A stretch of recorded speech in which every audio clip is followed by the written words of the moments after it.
Modern slavery is a growing problem in Britain, affecting men, women and children. It is by its nature a hidden problem. We're often dealing with trafficked people held against their will and kept isolated from the outside world. While the numbers reported are rising, these are just the victims we know about. The actual numbers are likely to be far higher.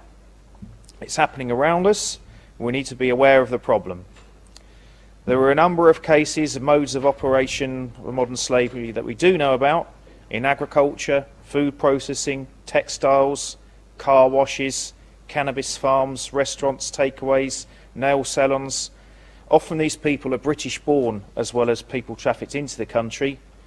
Modern slavery can take many forms: debt bondage, forced labour, criminal exploitation, sexual exploitation, domestic servitude. There is no one face of modern slavery, and due to its hidden nature, not being aware of cases in this borough does not mean it is not there beneath the surface.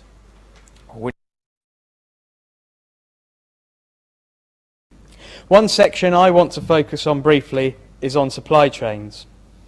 Within the Act, businesses with a turnover of over £36 million must produce an annual statement declaring what they have done to ensure slavery isn't present in their business and in supply chains.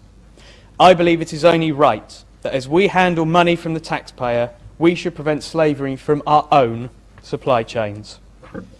I hope that there is cross-party support for this motion, but if there is anyone here who feels this isn't a major concern to them, or believes that this is too big an issue for our council, I will finish with a quote from the great 18th century anti-slavery MP and campaigner, William Wilberforce.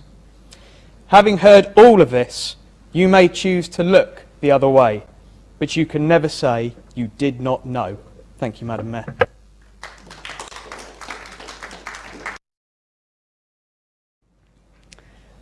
As an example, I would like to share with you an update from the charity Hope for Justice that I received just this week. It contains the story of Lottie.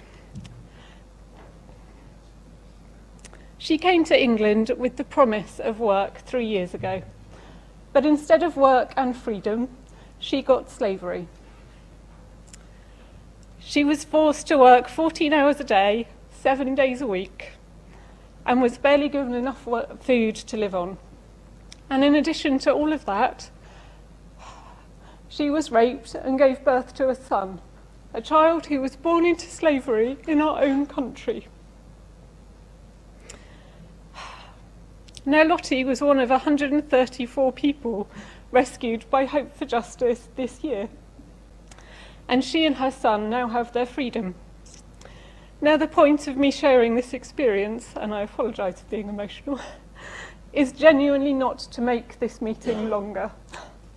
It is long enough already, but it was instead to show how different slavery can look. Lottie wasn't living in a brothel. She wasn't part of the sex trafficking trade. To the casual outside observer, she would have looked like a wife, or a sister, or a daughter. But she was, in fact, a slave. Now, Hampshire and the Isle of Wight recognise that slavery is an issue that they have to tackle.